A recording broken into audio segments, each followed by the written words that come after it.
Terima kasih pemirsa masih bersama kami di sini di Siraman Kolbu, Sejukkan Hati. Yang namanya harta itu memang harus benar-benar berhati-hati. Tadi kita sudah bahas, nanti akan dipertanggungjawabkannya itu dari mana asalnya. Apakah dengan cara halal atau tidak. Ada orang kan menghalalkan segala cara untuk mendapatkan harta tersebut.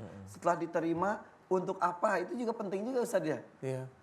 Darinya harus halal, untuknya juga untuk halal. Iya, benar. Jadi kalau selama ini yang saya amati emang orang itu kalau maaf-maaf ya, kalau hartanya itu tidak baik itu di darahnya itu ada tanda. Di darahnya itu ada tanda. Jadi kalau orang itu udah ketemu gitu lihat diizinkan oleh Allah Ta'ala mengetahui ya tahu nih hartanya ada yang nggak beres. Dah diem aja tapi saya. Dan harta itu nggak bisa, tidak harus keluarnya menjadi penyakit. Yang saya amati dan saya takutkan adalah itu tidak akan terlacak menjadi penyakit, gitu. Tetapi nanti dia dapatnya di akhirat. Ya Allah. Langsung di neraka. Langsung itu insya Allah saya Ke perilaku berubah juga nggak Ustaz? perilaku, Pengaruh nggak?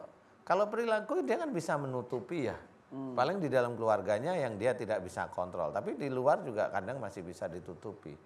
Jadi dia dengan istilahnya itu menjadi anak manis istilahnya. Jadi nggak kelihatan. Karena dia mencoba menutupi dia sendiri agar tidak kelihatan bahwa hartanya ini sebenarnya tidak baik, tidak halal. Yang kasihan anak-anaknya ya. Anak sama istrinya. Memberikan rezeki untuk keluarga tapi dari cara haram. Ya udah nanti jangan protes kalau anaknya tiba-tiba membangkang. Iya, salah satunya itu. Kemana, Dan memang ya. rata-rata memang seperti itu yang saya amati. Betul. Jadi anak-anaknya itu rata-rata ya liar.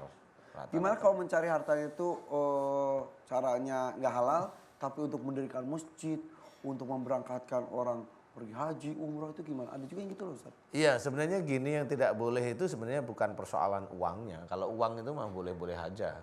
Tapi intinya adalah kalau dia diniatkan untuk dia sendiri, nah itu yang tidak boleh. Jadi hartanya itu tetap nggak boleh. Tapi kalau dia tahu kalau harta ini saya mencuri 5 miliar umpamanya dari negara. Kemudian dia sadar, kembalikan dia. Kemudian ke yatim piatu kembalikan. Tapi itu bukan untuk dia. Ini memang dikembalikan ke yatim piatu. Itu masih boleh insya Allah. Bukan karena mencarinya tidak boleh. Atas kesadaran dia. Atas kesadaran dia. Jadi Allah juga tahu bahwa dia sadar. Dan ini juga boleh karena memang itu untuk kegiatan yang bersifat sosial. Tapi kalau dia sadar supaya seimbang aja. Nggak bisa. Itu nggak boleh lah. Nggak bisa, karena pada waktu dia itu mencuri itu memang ada hasilnya, mencuri. Ya. Kemudian dia balikan karena itu wujudnya mencurinya harta, dia balikan, umpamanya 5 miliar dia curi, kemudian dibalikan 5 miliar, itu tidak akan menjadi amal bagi dia. Dia hanya mengembalikan aja sebenarnya. Dia hanya mengembalikan aja. Orang yang dihajikan ya dapat pahala haji. Tapi yang memberikan ongkosnya ya udah kosong aja udah ya. Itu kosong aja sebenarnya. Jadi memang nggak ada nilainya sama sekali gitu.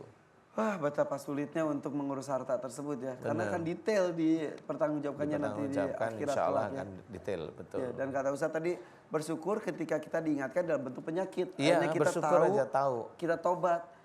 Tapi takutnya didiemin aja sama Allah. Iya, karena selama ini melihat orang-orang yang seperti itu banyak loh, mohon maaf nih. Ini mohon maaf nih salah satunya. Orang kan tidak pernah tahu kalau memang orang, mohon maaf nih, sangat mohon maaf saya harus cerita. Saudara-saudara kita yang berdagang, ya, kadang-kadang dia kan minta penglaris ke orang pintar, betul nggak sih? Ada, ya. Banyak sini yang Sangat banyak, apalagi dagangnya hampir sama, itu rata-rata pasti ke orang pintar. Nah tahu nggak kalau ke orang pintar itu yang mencarikan hartanya dia itu jin dari orang pintar.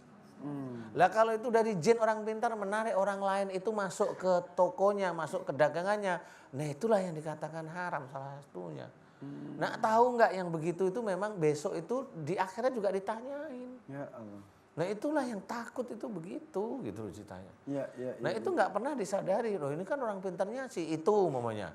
Notabene itu ya begitulah, pakai peci mamanya. Tapi namanya penglaris nggak bisa.